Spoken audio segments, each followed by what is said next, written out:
하나님께서 제사장 나라와 거룩한 백성 만드시기 위해서 이스라엘 백성들을 출애굽시키시고 그리고 3개월 만에 시내산 아래로 데리고 오셔서 거기서 이제 제사장 나라 거룩한 백성을 선포하시고 그 제사장 나라에 필요한 뭘 주신다? 법을 주신다. 그죠? 법을 주신다.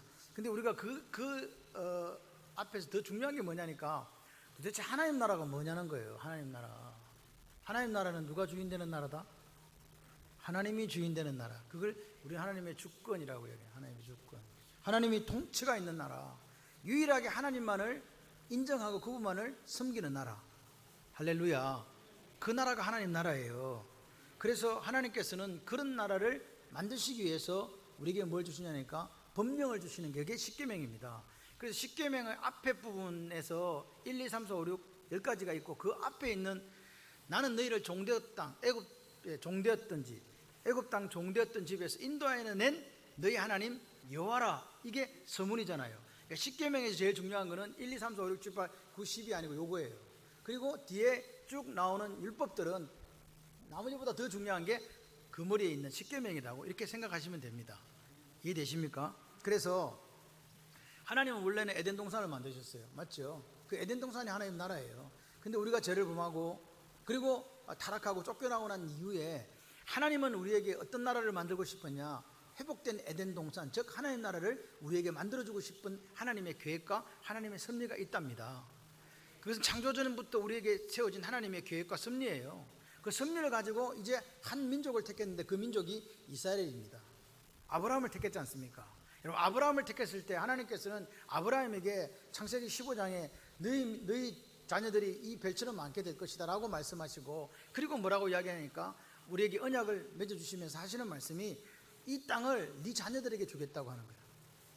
너에게 준다는 게 아니에요. 네 자녀들에게 준다는 거예요. 그래서 그 자녀들에게 준다는 그 기간을 생각해 보니까 600년이 넘어요. 600년이 넘는다고요. 600년 뒤에 이 땅을 주겠다는 거예요.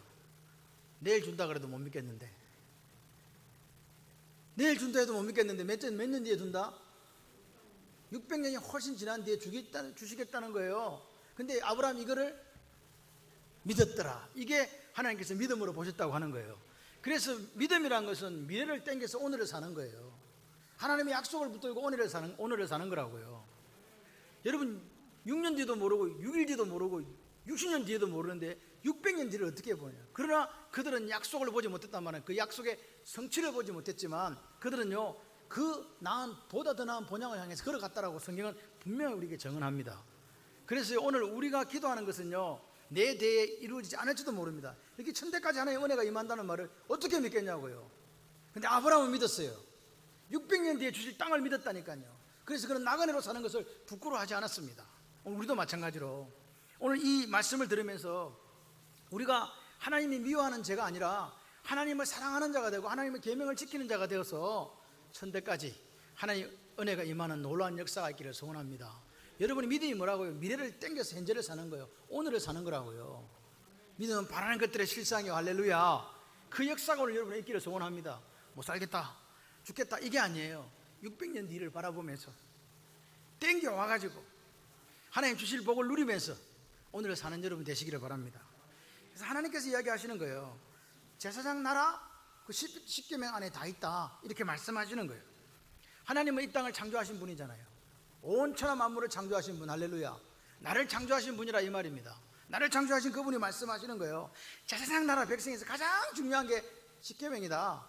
근데 십계명 속에는 세 가지 관계가 있다. 그게 뭐냐? 첫 번째 같이 해보실래요? 하나님과의 관계. 두 번째는 뭐냐니까 같이 해보십시다. 사람과의 관계. 세 번째는 뭐냐니까 피조물과의 관계. 요 세 가지를 지금 이야기하시는 거예요. 근데 하나님께서 말씀하시는 겁니다. 왜 1계명부터 4계명까지가 하나님에 대해서 있는지 아냐? 너희들의 여러 가지 관계, 대인관계도 중요하고 뭐 피조물과의 관계도 중요하고 다 중요한데 제일 중요한 게 누구와의 관계다? 하나님과의 관계다. 할렐루야. 하나님과의 관계가 어긋나면요, 뒤에 대인과의 관계, 피조물과의 관계 다 어그러진다, 그 말입니다. 오늘 하나님께서 우리에게 이야기합니다. 하나님 우리를 만드셨다고 믿어지시면 아멘. 그래서 그분은 우리의 생각과 우리 안고 일어선과 우리의 머리털까지 다 세심받은 그분이 모르시는 게 없어요. 당신이 만든 당신의 마스터피스인 걸작품인 인간에 있어 가장 중요한 게 뭔가를 아신다니까요. 그래서 하나님은 이렇게 말씀하시는 거예요. 너 나하고 관계 제대로 되지 않으면 다른 거 소용없다. 그 말씀을 먼저 우리에게 하십니다. 그래서 예수님께서 제자들이 이야기합니다. 주님, 우리도 기도를 좀 가르쳐 주세요. 요한도 제자들에게 기도 가르쳐 줬는데요. 그때 예수님께서 뭘 가르쳐 주셨어요? 주님이 가르치신 기도라 해서 주기도문이잖아요. 그래서 주기도문 앞을 우리가 구성하고 있는 게 뭡니까?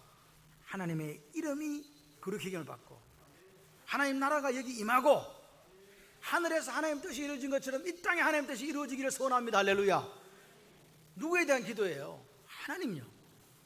할렐루야. 그리스도인이 뭐냐? 저는요, 하나님의 뜻을 이 땅에서 이루면 살아가는 사람이 그리스도인이라고 믿습니다. 그래서 오늘 하나님은요, 우리에게 말씀하시는 거예요. 가장 네 인생에서 우선시되고 가장 이 모든 여러 가지 계명이 있지만 그것에 가장 뿌리가 되고 근간이 되는 계명이 바로 뭐냐?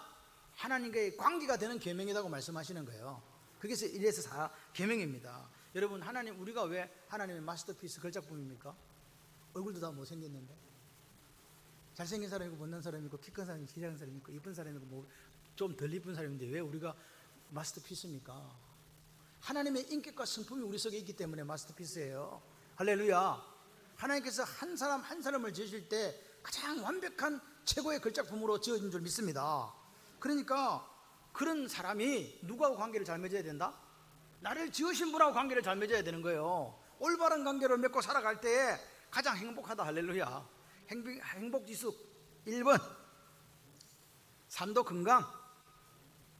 여러분, 오늘 아침에 아멘 안 하시기를 작정하고 오신 거 아니시죠?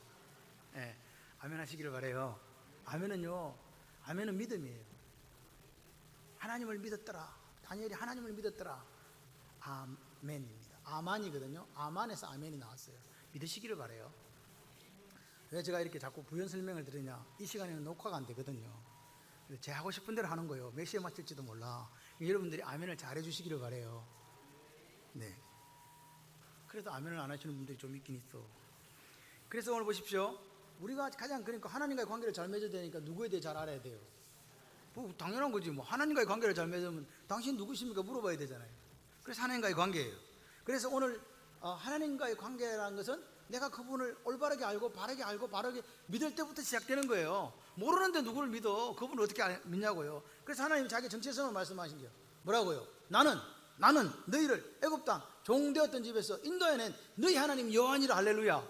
그걸 딱 이야기해 주는 거예요. 하나님의 정체성을 이야기해 주세요. 하나님 나라에 대해서 이야기한 거예요. 나는 유일하신 하나님이다. 나는 스스로 있는 자다. 그렇게 오늘 하나님 우리에게 말씀하시는 거예요. 내가 다스리는 나라, 하나님 나라의 통치권은 나에게 있다. 내가 왕이다. 내가 주권을 가지고 있다. 알겠지? 그렇게 말씀하시는 거예요.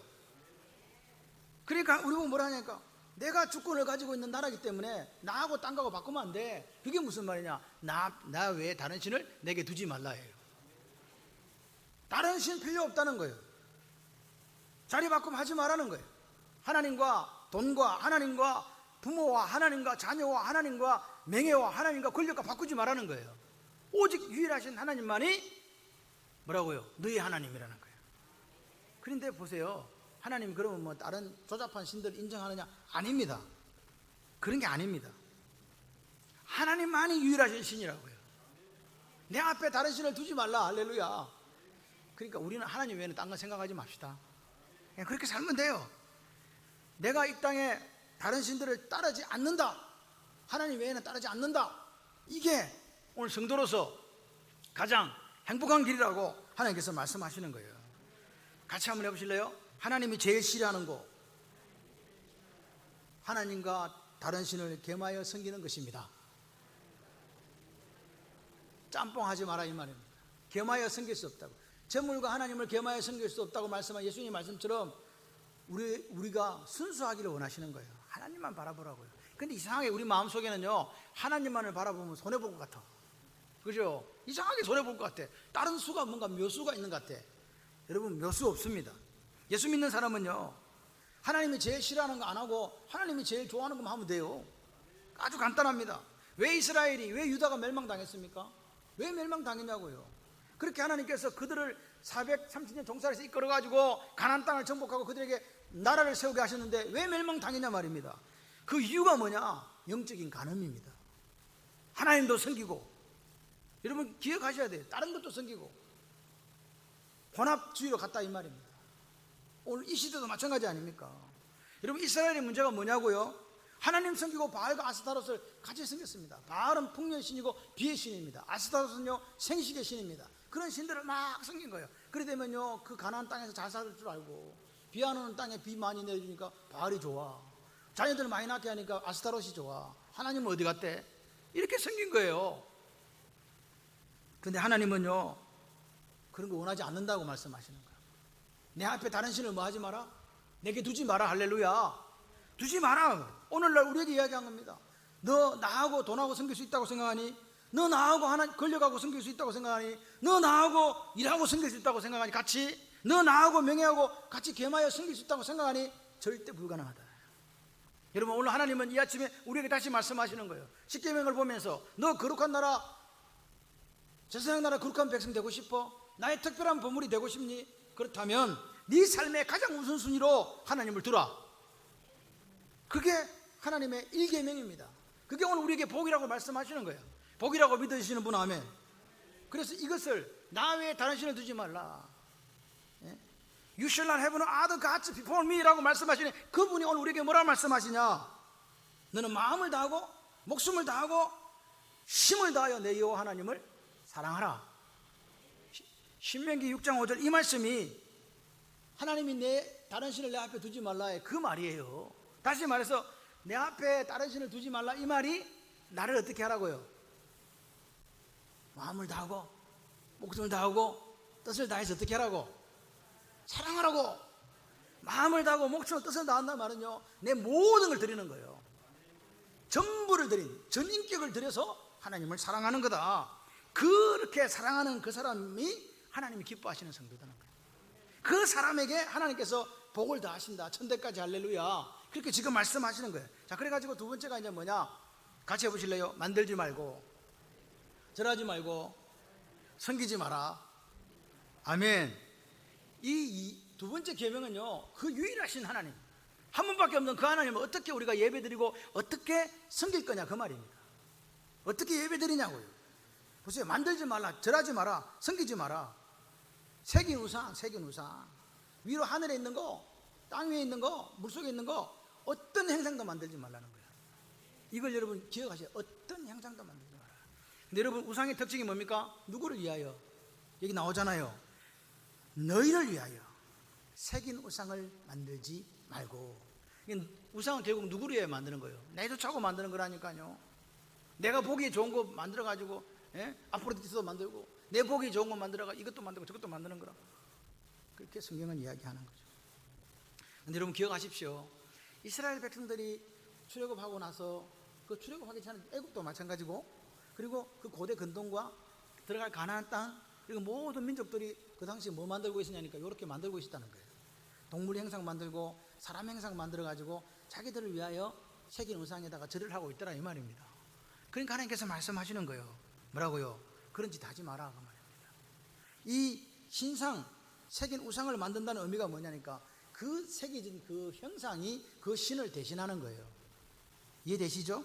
그래서 어떤 형상을 만든다 이거는요 우리가 하나님을 제대로 모르면 형상을 만들고 그걸 하나님이라고 섬긴다니까요. 그렇게 해서는 안 된다는 거예요. 유일하신 하나님을 섬길 거냐 아니면 형상을 만들어 가지고 다른 걸 섬길 거냐 할 거냐 말 거냐의 결정적인 문제가 형상을 만들고 안 만들고의 차이가 있다 이 말입니다. 중요한 건 뭐냐? 그 만들어 놓은 거기다가 누구를 가둔다고요? 하나님을 가둔다는 거예요. 왜? 그 속에 있는 것을 보고 엄란하게 섬긴다고 했으니까 말입니다. 잘 보십시오. 오늘 그냥 단순히 이방 신상을 만들어서 섬기는 걸 금한 게 아닙니다.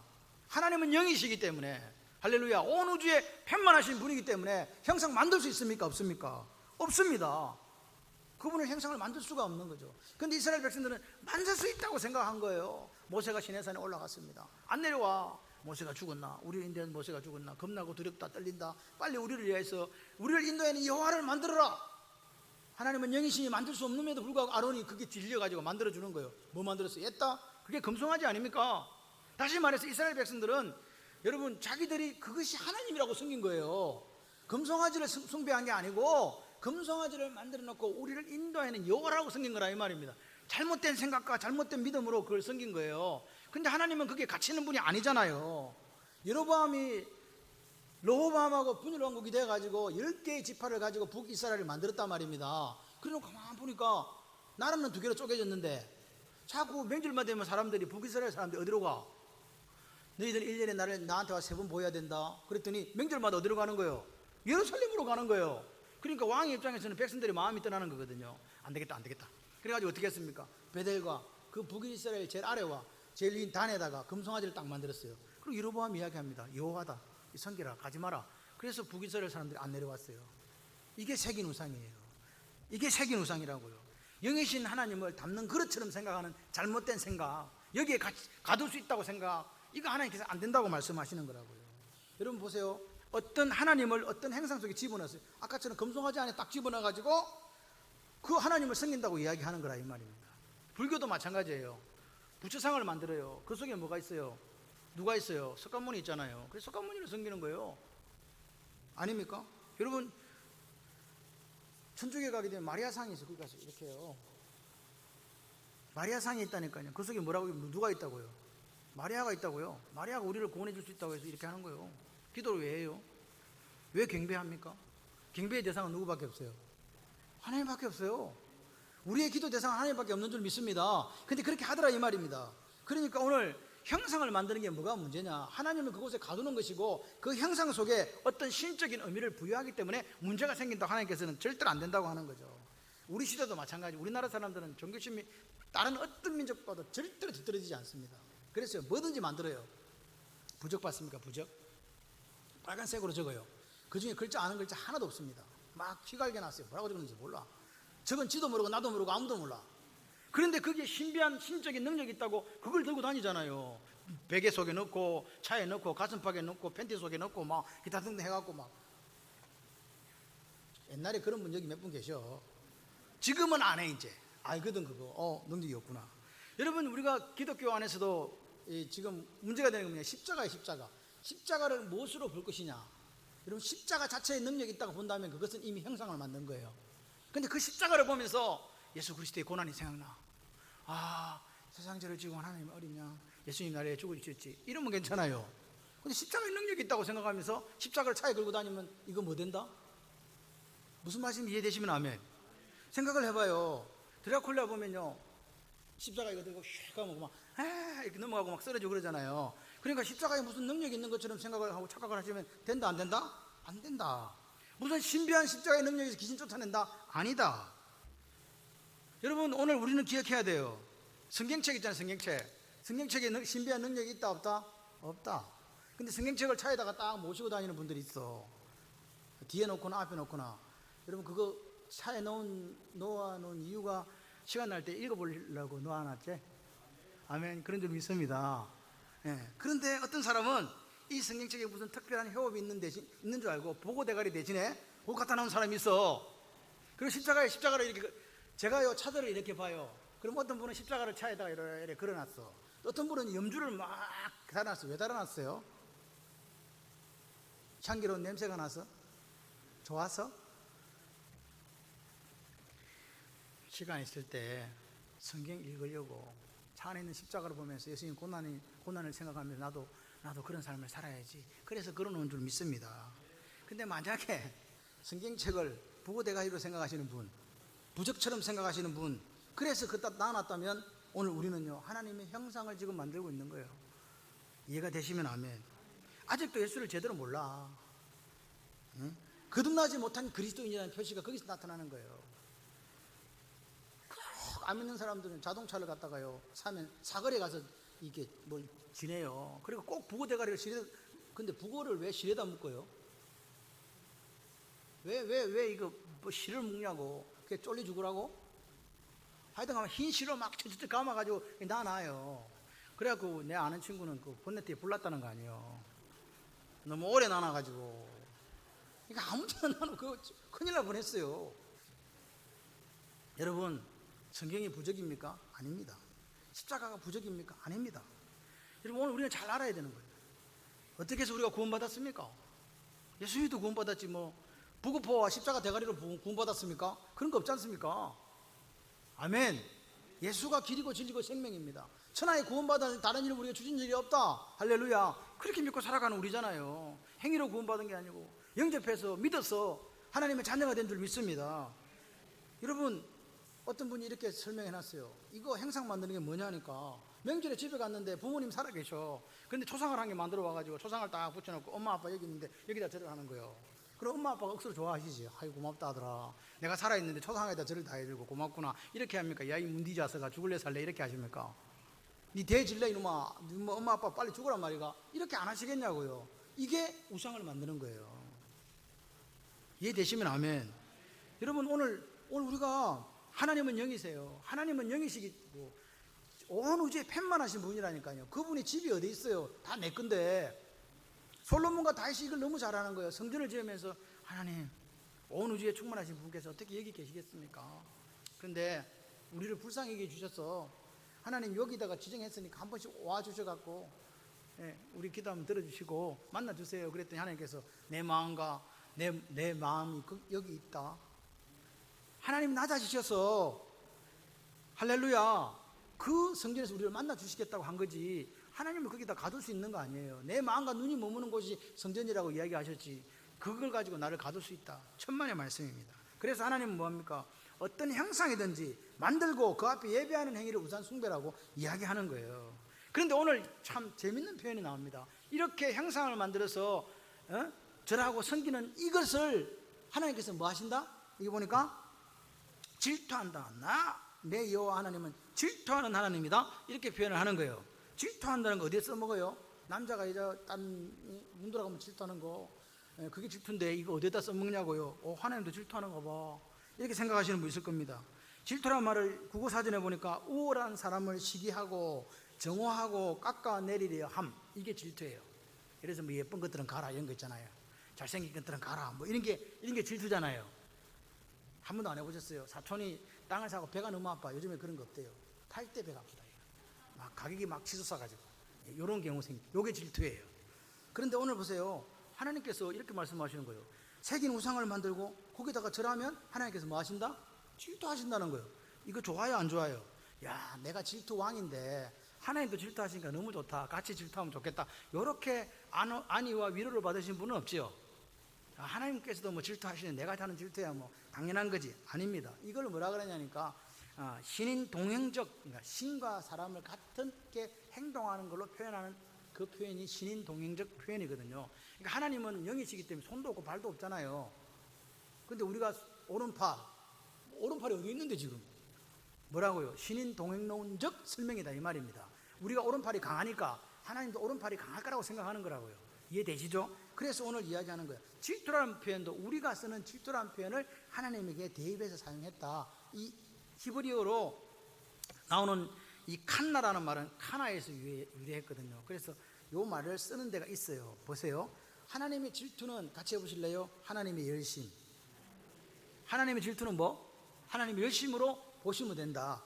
이사야 9장 6절 7절에 보면 그 메시아 탄생에 대한 이야기를 하나님이 열심히 메시아 탄생 역사를 이룬 것을 어떻게 표현하고 있냐니까, 이는 한 아기가 우리에게서 낳고 한 아들을 우리에게 주신 바 되었는데 그의 어깨에는 정사를 메었고 그의 이름은 기묘자라 모사라 전능하신 하나님이라 영존하시는 아버지라 평강의 왕이라 할 것임이라. 그 정사와 평강의 더함이 무궁하며 또 다윗의 왕자와 그의 나라에 군림하여 그 나라를 굳게 세우고 지금 이후로 영원히 정의와 공의로 그것을 보존하실 것이라. 만군의 여호와의 열심히 이를 이루시리라. 여기서 나온 이게 보니까 바로 똑같은 표현이에요. 칸나, 시나라는 표현을 쓰고 있어요. 다시 말해서 하나님의 열심히, 하나님이 뭐와 같다? 질투와 같다. 또 다른 데 보시니까 하나님 우리를 얼마나 사랑하는 걸 보여주는 구절이 이사야 26장 11절인데, 여호와여 주의 손이 높이 들릴지라도 그들이 보지 아니하오나 백성을 위하시는 주의 열성, 이 열성을 보면 부끄러워할 것이라. 불이 주의 대적들을 사르리이다. 주의 무엇이? 열성이. 여기 또 열성으로 나와요. 아까는 열심이었는데 열심과 열성은 똑같은 키나라는 단어를 써서 같은 표현이다 이 말입니다. 그러니까 하나님께서 여기 나오는 이사야 26장 11절에는 우리를 얼마나 사랑하시는가, 하나님 백성을 얼마나 사랑하시는가를 뭘로 표현하니까 열성으로 표현했다. 그러니까 열성, 열심, 질투 같은 말이다. 단어를 다르게 썼지만 같은 뜻이다. 할렐루야. 그래서 박영선 목사님 그렇게 이야기해. 책에 보니까 하나님의 열심이라는 책에서 보니까 우리를 구원하신 역사를 하나님의 열심 이렇게 표현하는 거예요. 열심. 그러니까 하나님의 질투, 하나님의 열심 같은 말이다. 그러니까 보세요. 우리가 기억해야 돼요. 하나님께서 이스라엘 백성들에게 어떤 열심을 내셨는가? 그거 아시죠? 하나님께서 이스라엘 백성들이 뭘 잘한 게 있냐고. 430년 종살이는 그들의 애굽의 노예였다니. 절대로 탈출 불가하다. 그죠? 그리고 비천한 삶을 살았다. 사내아이를 나일강에 던져 죽이는 그런 삶을 살았던 사람들을 하나님께서 어떻게 하셨다고요? 당신의 백성 삼으려고. 할렐루야. 제사장 나라 삼으려고 그들을 구출해 내셨잖아요. 그게 하나님의 열심이라고요. 구출해 내면서 어떻게 했다고요? 그 구출해낸 과정에 누구를 준비시키시고 모세 준비시키시고 그 애굽의 10가지 재앙을 내리시면서 하나님의 열심히 그들을 절대로 탈출 불가다. 그래서 하나님 말씀하시잖아요. 나는 애굽 땅 종되었던 집에서 너희들을 인도해낸 여호와 하나님이라고 말씀하신 이유가 이거예요. 절대로 불가능한데 안 되는 걸 하셨다니까요. 그 열심히 오늘 그들을 시내산까지 인도하신 줄 믿습니다. 그 열심은 어디에 나오느냐? 바벨탑을 쌓아서 모든 사람을 멸해야 될 때 멸하지 아니하시고 한 사람을 거기서 픽업했습니다. 구원했습니다. 그리고 하나님께서 이 사람을 통해서 민족을 이루고 나라를 이루게 하셨다는 그 하나님의 열심이 있었어요. 누구요? 아브라함요. 그런데 그보다 더 먼저가 뭐냐? 창세전에 하나님께서 이미 우리를 향한 구원 계획을 세우셨다. 이게 하나님의 열심이라고요. 아멘이시죠? 그렇습니다. 이스라엘 백성이 하나님 앞에 사랑받을 자격이 있어서 하나님께서 여기까지 인도하신 거 아니에요. 구원받기 합당한 민족이 있나? 그것도 아니에요. 뭐냐? 하나님의 사랑이에요. 하나님의 열심이에요. 하나님의 질투예요. 그 하나님의 열심이 이 일을 가능하게 했다. 그래서 그 하나님의 열심이 우리가 계속 죄악으로 달려가는 걸 보시고 우리를 구원하시기 위해서 누구까지 보내주신다고요? 예수님. 할렐루야. 그러니까 오늘 이 질투라고 번역한 이것은 결국 하나님이 뭐다? 우리를 향한 열심이라고요. 그걸 다른 말로 표현하면 뭐겠어요? 하나님 우리를 향한 절절한 사랑이라고요. 그걸 질투로 표현한 거라고요. 그래서 하나님은 무슨 하나님? 질투하신 하나님이라는 말은요, 사랑의 하나님이란 말이에요. 그 사랑의 하나님이기 때문에 하나님은 말하는 거예요. 나 너희들을 이렇게 내 열심을 가지고 내가 너희들을 제사장 나라 거룩한 백성으로 삼고 나의 특별한 보물로 삼기 위해서 여기까지 데리고 왔으니까 내가 누군지 아냐? 여호와다 스스로 있는 자, 천지를 창조하신 하나님. 그러니까 내 앞에 다른 신을 섬기면 된다 안 된다? 안 된다 그 말이면 나는 유일한 하나님이라니까 그걸 이야기해 주는 거예요. 그리고 또 이야기하는 거예요. 그런데 니들이 내가 우주의 펜만한 나를 형상화시켜서 그 틀 속에 가두려고 하는 그 방식으로 나를 섬기지 마라 이 말입니다. 절대 안 된다 그 말입니다. 그렇게 예배하는 거 나는 참을 수가 없어. 하나님 그렇게 말씀하시는 거예요. 하나님이 뭐요? 하나님이 우리가 손으로 만든 우상에게 질투를 느낀다? 열등감을 느껴서 이렇게 말씀하시는 게 아닙니다. 우리들을 향하신 하나님의 열심, 우리들을 향하신 하나님의 사랑, 할렐루야. 그 사랑으로 그렇게 말씀하시는 거예요. 그러니까 같이 한번 해보실래요? 내 생각대로 하나님을 예배하고 섬겨서는 안 됩니다. 내 생각대로 내 방식대로 하나님을 예배하고 섬겨서는 안 되는 거예요. 누구 방식대로 섬겨야 돼요? 그렇죠. 하나님이 원하시는 예배가 뭔지를 알고 하나님이 어떤 분인지를 바르게 알고 하나님이 원하시는 방식으로 예배를 드려야 하나님께서 받으시는 거라니까요. 자기 마음대로 드려놓고 하나님께 받는다 이런 거 없다고요. 그런데 우리는요 너무 부족해요. 연약해요. 자빠지고 쓰러지거든요. 그래서 자꾸만 뭔가를 만들고 싶어 해요. 그게 기대고 싶어 하고 그 연약함이 있다 이 말입니다. 중지하라고 말씀하시는 거예요. 그거 필요 없다고 말씀하시는 거예요. 하나님은 그 어떤 종류의 형상도 만드는 걸 원하지 않는다. 그 형상에다가 하나님을 투사시켜 가지고 마치 하나님 우상 섬기듯이 예배하는 거 그거 원하지 않는다 그 말입니다. 하나님은 질투하시는 하나님이에요. 다시 말해서 당신의 백성들을 향해서 사랑이 넘쳐나는 열심이 있는 하나님이다. 할렐루야. 그렇습니다. 그러므로 오늘 우리가 내 앞에 다른 신을 두지 말라 그 하신 하나님, 너를 위하여, 누굴 위하여? 너를 위하여 우상을 만들지 말라고, 절하지 말고 섬기지 말라는 그 하나님에게서 우리는 뭘 느껴야 되냐니까 불타는 하나님의 사랑을 느껴야 되는 거예요. 느껴지시는 분 아멘. 그런 거예요.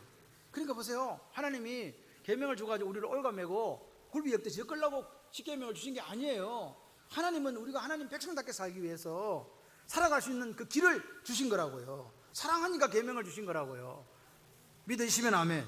그러니까 오늘 이 계명들은요, 십계명은 우리가 하나님의 어떤 백성으로 살아가야 합니까? 라는 질문에 대한 길잡이입니다. 할렐루야. 그 십계명은요, 그리스도인의 정체성이에요. 그리스도인이라면 어떻게 살아야 되는가? 그런데 자, 밑에 보시면 이렇게 하나님 어떤 형상을 만들어서 가두어 가지고 절하고 예배하는 것을 하나님께 좋아한다, 싫어한다? 싫어한다 그러는 거예요. 나를 그런 행위를 뭐냐니까 나를 미워하는 행위로 보시겠다는 거예요. 그런 행상을 만들어서 나를 우상 숭배하듯이 엄난하게 섬기는 이거 내가 싫어한다, 미워한다 이 말입니다. 미워하면서 그걸 뭐라니까 죄다고 이야기하시는 거예요. 죄라고 이야기하시는 거예요. 그러니까 보세요. 이런 우상을 만들어서 하나님을 그 안에 가두고 절하고 예배드리는 행위를 하나님을 미워하는 신앙 고백이다 이 말입니다. 하나님을 미워하는 신앙 고백 이해되십니까? 그렇습니다. 우리가 보세요. 우상을 새긴 우상을 막 이렇게 끌로 이렇게 새겨 가지고 그 안에 하나님을 가두려는 행위는요, 하나님께서 미워하는 행위다 이 말입니다. 다시 말씀드리면 한번 같이 해보실래요? 하나님을 어떤 행상 안에 가둘 수 없습니다. 아멘. 여러분, 하나님이 미워하시는 거, 하나님이 이게 헤이트라고 되어 있더라고요. 헤이트 하시는 거 다른 게 아니고 하나님이 우리에게 말씀하신 거예요. Before me, 내 앞에 no other gods, 다른 신 두지 말라는 거예요. 그리고 우상 for yourself 만들지 말라고요. 너를 위해서. 그런 행위들이 하나님 미워하는 행위다 이 말입니다. 여러분, 오늘 그런 사람에 대한 징계가 있는 거예요. 그런 사람의 징계가 뭐냐? 그들의 죄를 그렇게 미워하는 신앙 행위를 보고 그들의 죄를 물어서 아버지와 아들과 3, 4대까지 가게 하겠다는 거예요. 3, 4대면 몇 년인지 아십니까? 1세대를 30년으로 보면 3, 4대면 120년이잖아요. 최소한 90년에서 120년 사이 갚아주겠다는 거예요. 그러면 우리 집에 3, 4대면요, 손자, 며느리, 손자, 정손자까지 가네. 그죠? 그때까지 하나님 복은 없다 이 말입니다. 쉽게 말해서. 그러니까 큰일 났다. 이렇게 생각하시면 안 된다고 제가 말씀을 드리는 거예요. 지금 이 이야기가 연자제 없으신 지가 언젠데 하나님도 아직도 연자제를 사용하고 이렇게 질문하신 분이 있더라고요. 3세대라니요. 근데 웃기는 거는요, 요거는 연자제라 하면서 하나님 은혜가 천대까지 간다는 건 연자제라 소리 아무도 안 하대. 그건 또 왜 연자제인데 왜 아버지가 잘한 걸 왜 천대까지 받냐고. 지가 잘해야지 이렇게 해야 되는데 그건 아무 말도 안 하고 왜 미워하는 요거는 3, 4대까지 갑니까? 자꾸 그만 물어. 이제 그래서 제가 여러분 여기에는 해석이 분분해요. 그렇지만 그냥 이렇게 설명하는 게 여러분에게 이해가 편할 것 같아요. 부모가 잘 살았어요. 그래서 집이 부족함 없이 잘 살다가 어느 날 갑자기 아버지가 사업에 망했어. 그럼 어떻게 돼요? 큰 집에서 짐 다 싸가지고 어디 가요? 예, 학고방에 가요. 다시 말해서 부모가 잘못된 삶을 살 때 그 영향이 어디까지 간다고요? 자녀에 간다는 그 말입니다. 오늘 다시 말씀을 드리면 부모의 잘못된 성향을 그대로 자녀는 담고 답습하게 된다는 그 말이에요. 특별히 믿음에서는 더욱 그렇다. 여러분, 잉태한 부모가 뱃속에 있는 아이 태교 잘못했다고 난리 나죠. 그렇게 태교하면 안 된다고. 왜 그래요? 엄마의 태교가 그 뱃속에 있는 말도 못하는 태아에게 못 미친다, 영향 미친다. 맞습니까? 그런데 부모가 하는 행동을 태에서 나온 애가 보고 배우겠어요? 안 배우겠어요? 배운다 그 말입니다. 다시 말해서 제가 3, 4대 이른다는 말은 바로 이런 의미로 부모가 우상 섬기듯이 하나님을 섬기는 가정에 자란 아이, 귀신 섬기듯이 섬기는 가정에 자란 아이, 그 아이도 똑같이 그렇게 한다는 거예요. 이게 지금 그 이야기입니다. 여러분, 부모는 자식의 거울이에요. 그래서 부모가 하는 거를 자식이 그대로 보고 배워요. 저는 가끔씩 우리 아들을 보면서 깜짝깜짝 놀랄 때가 있어요. 제가 가르치지도 않았는데 이 피 속에 흐른다니까. 그래서 태교가 중요한 거 봐. 근데 중요한 건 여러분 자녀들 한번 보세요. 좋은 거는 별로 안 따라하고 꼭 안 좋은 습관 한 개씩은 꼭 아빠를 닮거나 엄마를 닮은 게 있어. 희한하지. 뼈에 사무쳤나 봐. 그러니까 여러분, 오늘 우리가 잘 살아야 돼요. 부모로서. 할렐루야. 여러분, 우리는 항상 얘기해요. 저 집에 아이가 문제야. 그 집에 아가 문제가 아닙니다. 누가 문제입니까? 저는 그렇게 생각하는 사람이에요. 부모가 문제 자녀를 만들지 좋은 부모가 어떻게 문제 자녀. 물론 그 희한한 놈이 하나씩 있긴 있어. 아무리 부모가 잘 살아도 꼭 그런 놈은 꼭 하나씩 있다. 그거 빼고 대부분의 경우는요, 부모님의 삶의 모습을 자녀들이 담는다고 보시면 돼요. 하나님이 미워할 수밖에 없는 삶을 아이도 배운다고 생각하세요. 얼마나 이게 섬뜩한지요. 그죠? 내 아이가 하나님 미워하는 삶을 배워. 예? 여러분, 그래서 이 아침에 우리는 말씀을 듣고 이렇게 생각하고 이렇게 결단했으면 좋겠어요. 내가 마음의 할례를 받고, 할렐루야, 마음의 할례를 받고 하나님 앞에 멋진 인격적 신앙을 가지고 살아야지 하는 그 결단이 있으시기를 바랍니다. 여러분, 우상 숭배하듯이 하나님을 예배하는 그 어리석음을 범치 마라. 반대로 하나님을 사랑하는 그 뭐라고요? 저 6절 한번 읽어볼까요? 나를 사랑하고 내 계명을 지키는 자에게 천대까지 뭐를 베푸느니라? 은혜를 베푸느니라. 하나님을 사랑하고 내 계명을 지키는 자에서 무슨 말이냐? 하나님 사랑하는 거하고 뭐가 같다는 말이에요? 내 계명을 지키는 자와 같다는 말이에요. 하나님을 사랑하는 사람은 하나님의 계명을 지키는 사람이고, 하나님의 계명을 지키는 사람이 말씀 신앙이고, 할렐루야. 그러니까 하나님의 계명을 지키는 사람, 그게 하나님의 사랑. 그러니까 다시 말해서 하나님 사랑한다면서 하나님 계명을 지금 안 지키고 있어. 말씀 신앙이 안 돼. 그러면 하나님을 기만하고 있는 거다, 그 말입니다. 네, 하나님 사랑해요 그랬잖아요. 그럼 뭐가 돼야 된다? 같이 해보실래요? 말씀 신앙. 여러분, 오늘 하나님을 여러분 사랑하십니까? 그렇다면 하나님이 명령하신 그 계명들을 오늘 지키는 순종의 삶이 되어야 된다는 거예요. 순종. 할렐루야. 하나님 오늘 예수님께서 말씀하시잖아요. 하나님이 내게 하라고 하신 일을 내가 이루어. 내게 양식이 있다. 뭐가 있다?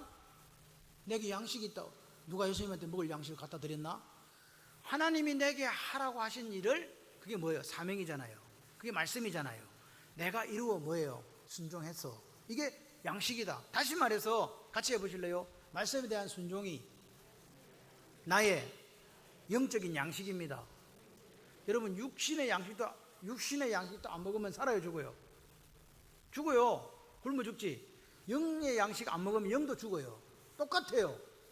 하나님은 오늘 우리가 육신의 필요와 영적인 필요를 같이 공급해 주시는 분이거든요. 그래서 딴 건 모르겠다. 뭐 옆집도 모르겠고 앞집도 모르겠고 나도 모르겠고, 나는 그냥 우리 집은 그냥 하나님만 섬기고 하나님 말씀 따라 살 거야 라는 누구의 고백이? 여호수아의 고백이 있으셔야 돼요. 아멘이시죠? 그래서 오늘 우리가 하나님을 사랑한다고 말한다 그러면요, 하나님이 지키시기 원하시는 계명에 목숨을 거는 거예요. 그런데 관심도 없어. 지키지도 않아. 이걸 죄라고 하나님께서 말씀하시는 거예요. 그걸 예수님이 뭐라니까? 회칠한 무덤이라고 이야기하시는 거예요. 이걸 뭐라고 그러냐? 독사의 자식이라고 이야기하는 거예요. 이걸 뭐라고 그러냐? 오늘날 바리새인은 다 사라지고 있지만 시퍼렇게 살아있는 위선자들이 있더라 이 말입니다. 교회 안에도 그렇게 살아서는 안 된다 그 말입니다. 얼굴에 가면 쓰고 살지 말자. 할렐루야. 요즘 마스크를 쓰고 사니까 제가 너무 힘들어. 웃고 있는지 울고 있는지 아멘이 되는지 감사가 되는지를 잘 안 보여요. 그러니까 여러분들은 뭐냐? 마스크를 쓰고도 행복한 표정을 지을 수 있는 능력자가 되시기를 바랍니다.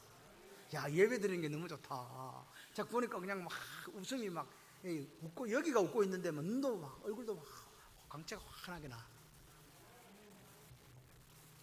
뭐 안 웃는 거는 어쩔 수 없어. 팔자요. 예레미야 선지자 아십니까? 예레미야 선지자가요, 눈물의 선지자 예레미야가 지적하는 거예요. 하나님이 우리를 애굽에서부터 이때까지 그렇게 수많은 선지자를 보내가지고 하나님 말씀을 전하는데 우리가 계명에 순종하기는커녕 바알과 아스타롯을 하나님과 계명에 섬기고 있지 않냐. 이게 우리의 불행이다라고 예레미야 선지자가 이야기하는 거예요. 예배는 다 외식으로 빠졌고 일주일에 2번씩 금식하고 박하와 해안가 근처에 11조는 드릴 수 있을지 모르지만 마음이 떠난 거예요. 그래서 하나님도 예배드리고 바알과 아스타롯을 위해서 음식 장만하고 분주하게 살아가는 모습들이 이스라엘 백성들에게 그 당시 있었다는 말입니다. 얼마나 불행한 사실입니까? 다시 말해서 그들은 하나님을 사랑했다 사랑하지 않았다? 사랑하지 않은 겁니다. 그래서 사랑하지 않으니까 뭐 하는 거예요? 계명을 안 지킨 거예요. 하나님 사랑하면 뭐 한다고요? 말씀 신앙 된다고요. 그러니까 그게 결국은 내 자녀에게 나쁜 영향을 그대로 끼쳤다 이 말입니다. 여러분, 오늘 하나님을 사랑하고 하나님 계명을 지키고 어떻게 힘들고 어려워도 말씀대로 살려고 그렇게 고민하고 노력하는 그 과정에 천대까지 하나님의 아름다운 신앙의 유산이 이어진다. 할렐루야. 여러분, 아름다운 신앙의 유산이요, 이어지는 그게 복 있는 과정이에요. 시편에는 이야기하잖아요. 복 있는 자에게 주시는 복이 있어요. 푸른 초장 맑은 시냇물가. 여러분, 푸른 초장 맑은 시냇물가가 좋아? 금덩어리가 좋아? 저는 금덩어리가 좋아요. 그 당시에는 푸른 초장 맑은 시냇물가가 필요했어. 왜? 목축업을 하니까 애들 먹여야 되니까 반드시 그걸로 가야 되거든. 근데 굳이 지금은 그렇게, 그러니까 하나님도요 상황에 따라 우리가 주시는 게 달라요. 지금은요 저는 이렇게 생각해요. 아파트도 주시고 공장도 주시고 이럴 것 같아. 말귀를 못 알아들으면 큰일인데, 푸른 초장 맑은 시냇물가가 그런 거라고요. 시대와 상황에 따라서 우리에게 꼭 필요한 복을 더하여 주시는 하나님, 할렐루야. 여러분, 부모가 믿음으로 잘 살면 아들한테 말 안 해가지고 네 믿음 생활 똑바로 해라 이 바보, 네 그냥 막 그냥 그래 안 해도 예수 안에 사는 삶을 배우는 거예요. 누구 보고? 예수님 닮은 엄마 보고, 예수님 닮은 아빠 보고, 할렐루야. 그래서 미국의 어느 통계학자가 신앙생활을 하는 두 가문을 조사를 했습니다. 한 가문은 맥스 존스라는 가문이고 한 가문은 조나단 에드워드라는 가문이에요. 그래서 조나단 에드워드 가문은요, 그 사람이 신실한 예수 믿는 아가씨와 결혼했대요. 요 맥스 존스라는 사람은요, 안 믿는 아가씨와 결혼했대요. 그럼 어떻게 됐냐? 자, 제가 지금은 너무 많아갖고 읽어드릴게요. 200년 동안 비교해 봤는데요, 이 조나단 에드워드 가정에는 13명의 대학 총장, 65명의 교수, 3명의 상원 의원, 3명의 주지사, 30명 판사, 100명의 변호사, 56명의 외과 의사, 75명의 군대 장교, 100명의 선교사, 목사, 별로 안 되죠. 80명의 공직자, 3명의 큰 대도시 시장, 1명의 미국의 재무성 감사관, 그리고 1명의 부통령, 이렇게 나왔대요. 여러분 뭐 너무 집에 일이니까 아멘도 안 하시죠? 여러분의 가정에 이와 같은 역사가 있으시기를 주님의 이름으로 축원합니다. 그러면 맥스 존스 집은 어떻게 됐냐? 엉망진창 완장창 됐어요. 술주정뱅이다가 깡패, 매춘부, 마약 중독자, 살인자, 도둑이 90% 했대요. 예수를 안 믿는다고 이렇게 되는 건 아닙니다. 제가 이야기 드리잖아요. 부모의 뭐가 영향력이 선한 영향력이냐 아니면 악한 영향력이냐, 그 이야기를 하는 거예요. 여러분은 지금 자녀들에게 선한 영향력을 끼치고 있는 줄 믿습니다. 나 지금 못하고 있는데 그래도 아멘 하셔야 돼. 하나님 오늘을 보시거든. 600년을 그러다가 오늘을 사는 거니까 할렐루야. 어제 일은 묻지 않아. 지금 다시 결단하면 돼요. 다시 한번, 나는 자녀에게 선한 영향력을 끼치고 있습니다. 아멘. 아직도 아멘 안 하셔. 어떻게 하겠다는 거예요? 아들이 죽든지 말든지 모르겠다. 나만 잘 살아야 되겠다. 이건 아니시죠? 오늘 무슨 이야기를 하고 싶냐? 본문의 말씀이 설명해 주는 게 뭐냐? 부모가 하나님 말씀 안에 똑바른 신앙생활 해라, 그 말입니다. 부모가 하나님과 다른 신들을 겸하여 섬긴다, 돈과 하나님을 겸하여 섬기고 명예와 부와 다른 것과 겸하여 섬기는 그런 신앙생활 하지 마라. 오직 예수로 살아라. 그 다음에 우상 섬기듯이 엄란하게 행상을 만들어가지고 그렇게 섬기지 마라. 그 영향은 고스란히 당신들과 당신의 자녀까지 갑니다. 그렇게 이야기하는 거죠. 그래서 이 아침에 성령 하나님 우리에게 이야기하시는 거예요. 뭐라고요? 하나님을 우상 섬기듯이 행상을 만들어가고 그 속에 가두려고 하는 그 시도를 포기하고 하나님께 예배 드릴 때 어떻게 드리자? 신령과 진정으로 드리자. 할렐루야. 내 삶이 예배로 드려지자. 할렐루야. 마음에 담긴 순종의 예배를 드리자. 할렐루야. 거룩한 산제물이 되는 산제사가 되자. 그렇게 예배가 드려지는 저와 여러분이 되기를 소원합니다. 그럴 때, 그렇게 우리가 살아갈 때 우리가 드리는 삶의 예배를 하나님께서 기뻐 받으시고 복 주실 줄 믿습니다. 그렇게 살아가는 사람에게 미리 맛보는 천국을 우리에게 허락하시는 거예요. 그럴 때 그렇게 살아가는 부모를 보면서 자녀들이 믿음 안에서 아름답게 자라갈 줄 믿습니다. 어차피 우리는 떠나요. 다음 세대는 우리 아이들이 짊어져야 돼요. 내 믿음이 인격과 삶이 되어서 우리 다음 세대까지 하나님의 믿음이 이어지는 아름다움이 저와 여러분이 있기를 소원합니다. 다음 세대 우리가 잘 믿어서 다음 세대에 하나님의 복이 임하기를 소원해요. 천대라는 것은 셀 수 없어요. 하나님 은혜가 언제까지 간다? 영원 무궁토록 간다는 이야기입니다. 그렇게 살아가시기를 바랍니다. 여러분, 별거 없습니다. 같이 해보실래요? 계명에 순종하자. 말씀 신앙 되자. 그렇게 사세요. 그렇게 사시면 하나님께서 오늘 뭐라고 하냐? 나의 열심이, 나의 질투가 이것을 이룬다. 아멘이십니까? 복받는 여러분 되시기를 주님의 이름으로 축원합니다. 우리 시간 하나님 앞에 기도할 때에 하나님, 오늘 하나님을 사랑하면